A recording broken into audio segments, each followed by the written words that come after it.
UM muna kasi yan ang pinakamalapit. In-expel pa rin ako ng principal. Kagaya ako, stricto ako, sabihin mo patayan. Marami talaga ako pinatay na kriminal. Pero hanggang dyan lang.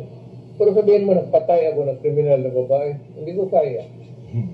Patay ako ng teenager ng kriminal, hindi ko kaya. So yung pinapatay ko, yung matatanda, alam mo bakit? Naawa na ako sa nila, sungkod na yun.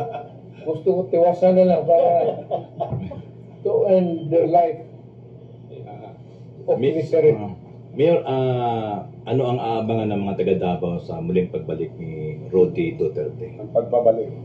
Wala na ako. Count me out. I am retired. As mayor. As mayor, ang pagbabalik, ano ang aabangan? Hindi na ako babalik. Wala na akong balikan.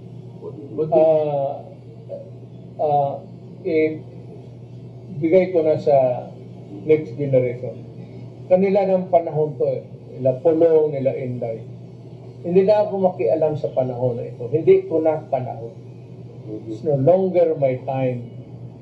Sabi nga there is always a time, Ecclesiastes 3, a time for everything. Yeah, but you are running A time to be young and a time to be old, a time to be active and a time to retire. I am retired. I am just waiting for my kamatayan ko. Para gusto ko, itabi na lang ako doon sa nanay pati tatay ko dyan sa cemetery kasi mainggit ako sa kanila. Paghinga na sila eh. Hindi pa, because you're not for me. Hindi na, wala na. Ayaw na. Whatever the political fortunes of my children, kanilang... Ibig sabihin, tumakbo ka man ngayon na mayor. Ayaw ko na. Kasi, huwag mo akong pilitin. Pag naubos na patay ko yung mga hudakan, kayo nga mga hanapin ko. May magiging masaya dyan sa Mayor, sa pahayag mo ngayon. Oo, na ayaw mo na. Ayaw ko na talaga. Whoever, alam mo, leave it to God. Hindi kailangan Duterte ang mayor. It could not be that way. Kasi ang buhay palad-palad.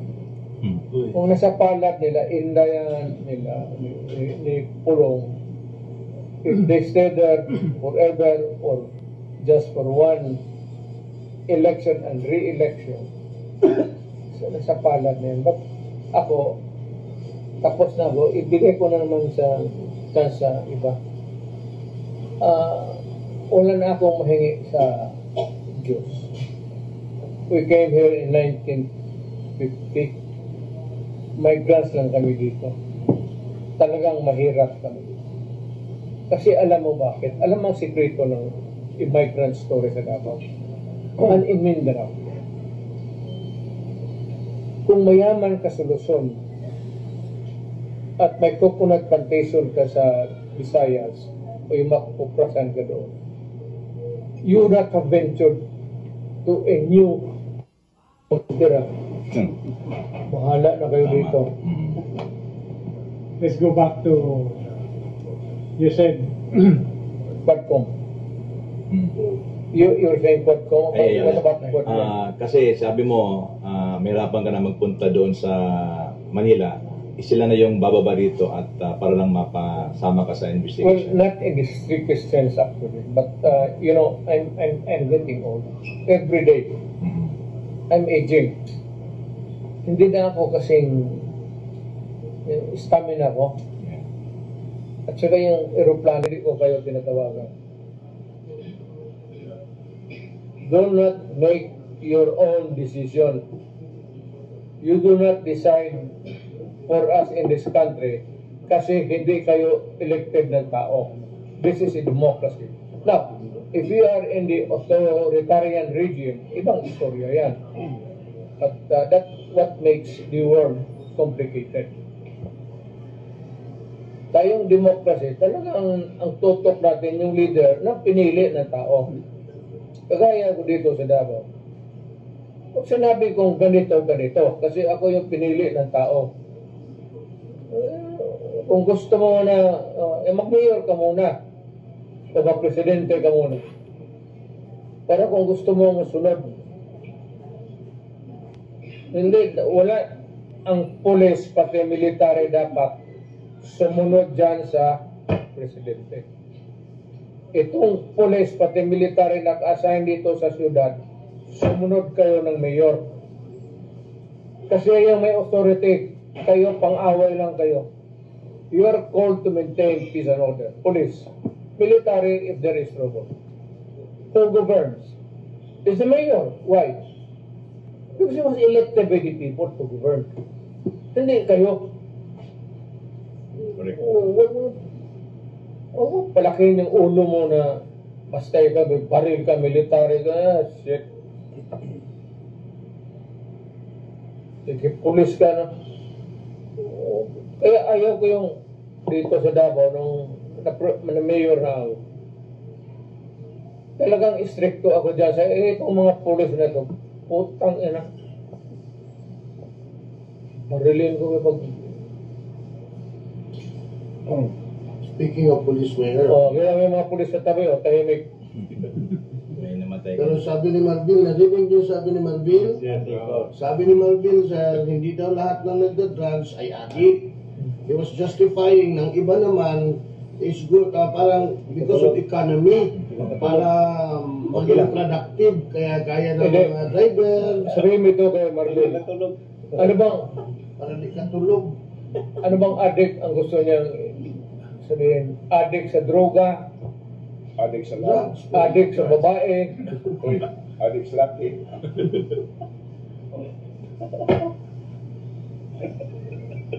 First time ko lang Actually, totoo. Anyway, correct yan.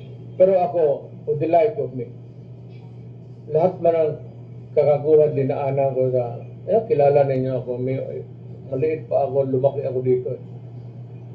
Alam ninyo yan. Pero, yung droga na yan, alam mo kung bakit. Nag-umpisa yan sa college pa kami. Alam mo, nakikita ko yung mga classmate ko. Pero ito, mga judges na ngayon, ha? And would you believe it, yung iba, naging justice ng Court of Appeals. Marami akong classmate. Sa eskwelahan ko, marami akong, yung halos mga best ko sa fraternity. Nung college of law kami, nag-hit-hit yung mga gago. AB kami. Tapos, sa isang apartment ng taga Davao, patay na ngayon, doon kami nag-standby kasi may-ari sila ng 4 na four-door apartment. Joel Abista. Joel Abista. Brad ko yun eh. Yeah. Magpunta kami sa bahay nila na may-ari man sila ng apartment. Yung kanyang apartment, malaki kasi siya may-ari na. Mag-hit-hit yung mga brad ko. Pati siya. Sige, tapos nagtatawanan sila sa sarili nila. Wala namang natatawa. Wala namang katawanan. Sabi ko, mga buwang ito. Ano makain ito? Hindi, sila tawa. Basta, sige. Sabi ko, no, AB pa kami. AB pa. Hanggang nag-college of law kami sa San Beda. Ganun, sige, hit. Kaya yung grado nila, bakit? Pumasa kami lahat. Alam mo, 16 lang kami naiwan eh. We started sa 3 sections. Siguro baka sa pagdudruga rin ng mga gago. We ended up only 1 section. Mga 16 lang kami sa klase. Abraham kami. O sa bagay, pumasa kami lahat. Tatlong pumasok sa top 10. Kami hindi masyado, ako, sa Ligarda, hindi ako nagdudruga. Diyan sa Ligarda, may bridge dyan. Sentro Escolar, San Beda. Mag-aral kami doon sa library, magtinginan kami. Nung si Jewel, patay na. Si mga brad ko, ayaw ko ng mga justices na ngayon eh. Pagtinginan lang kami, salubong yung mata namin, nagsabi, sabi ko, ano? Akala mo nag-aaway, yung pala punta na tayo doon sa Ligarda. So, nahinto yung putang ina, yung gago talaga. Mga pawis na yung buang yun. Punta na kami doon sa kanto ng Ligarda, sige na inom. Kaya, pagpasok sa klase, lango na lahat. Nahalata ng professor namin, mga bata yung professor namin sa San Beda, first and second, mga taga San Beda rin na mga top-notch sila. Yung third and fourth year, yun yung matatanda. Kaya alam nila na nakainom na kami kasi sila rin siguro mga ulol. Gano'n ang ginawa nila nung nauna sa amin. Kaya dating sa Castro, pagka yung umpisa 4:30 to 5:30. Yung 5:30 to 6, nagdang ano yun? Yung langaw, nagalimutan na sa bunga. Pero ang sa Rodrigo, Mabait lang talaga ang pare. pero ang sa Rodrigo, patay mali lang. Oo. Mabait akong Mayor, let's go back to the question of Sir JL, yung kay Trump. Do you think the US President si Trump pupunta ng China or vice versa? And how would you put into the picture now after the election? Maging maganda na ba ang relasyon ng China and you'll be happy with the Chinese president? Maging happy kaya si alam mo sabi ko hindi ideologue si Trump, hindi ko siyante. Hindi kagaya ng, ang pinakadelikado kasi ang retired general tapos maging presidente, Eisenhower, gano'n po. Delikado ang, hindi ko man sinasabi na huwag tayong mag-elect dito ng, meron ng mga babait na military pero delikado talaga. Yung, hindi, I'm not trying to belittle their, pero yung mindset nila, galing military academy, dito sa atin, PMA, tapos ma-assign, gera dito, gera doon. Walang masyadong, I don't know, but, pero sa lahat naman ng mga ex-military naging mga leaders natin, pero maswerte tayo.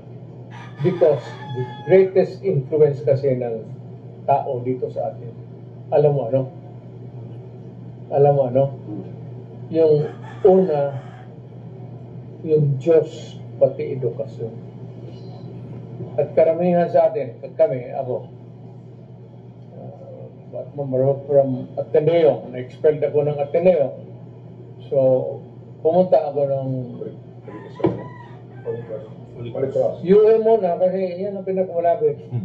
In-expel pa rin ako ng principal.